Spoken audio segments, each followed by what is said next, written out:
విజయనగరం జిల్లా బొబ్బిలి నియోజకవర్గ ఎమ్మెల్యే గారైన శ్రీ ఆర్వీఎస్కే రంగారావు గారు మన జరిగిన శాసనసభ శీతాకాల సమావేశంలో నియోజకవర్గంలోని ప్రధాన సమస్యలను సభ దృష్టికి తీసుకొచ్చి ఆ సమస్యల పరిష్కారం కోసం తన వంతు కృషి చేయడం నిజంగా చాలా అభినందించదగ్గ విషయం. ఈ విషయంలో గౌరవ ఎమ్మెల్యే గారికి లోక్సభ పార్టీ తరఫున నేను హృదయపూర్వక కృతజ్ఞతలు తెలియజేస్తాను.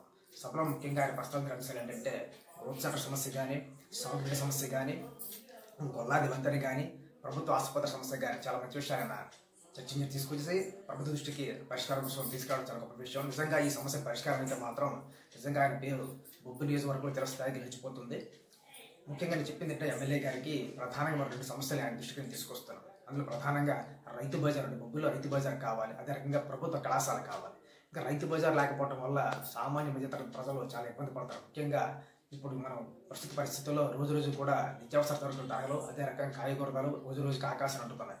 దీనివల్ల సామాన్య మానవులు కొనుక్కోవడం చాలా ఇబ్బంది పడతారు. అదే రైతు బజార్ ఉన్నట్టయితే తక్కువ ధరకి మనకి కాయగూరలు తర్వాత నిత్యావసర సరుకులు దొరికే అవకాశం ఉంది. కాబట్టి దయచేసి ఎమ్మెల్యే గారు రైతు బజార్ ఏర్పాటు కృషి చేయమని విజ్ఞప్తి చేస్తున్నాను. అదే రకంగా మన మండలానికి కూడా చుట్టుపక్కల మండల ప్రజలందరూ కూడా విద్య కోసం మన బొబ్బిలి రావాల్సిందే. కాబట్టి ఇంత మున్సిపాలిటీ ఇంత బొబ్బిలి నియోజకవర్గంలో ప్రభుత్వ జూనియర్ కళాశాల కానీ డిగ్రీ కళాశాల లేకపోవడం వల్ల పేద మధ్య తరగతి ప్రజలు చదువు కోసం లక్షలాది రూపాయలు ఖర్చు పెట్టి చదివించే పరిస్థితి అనమాట. కాబట్టి ఈ సమస్య కూడా ఆయన దృష్టిలో పెడతాను. ఎందుకంటే ఈ రెండు సమస్య ప్రధానంగా అనమాట.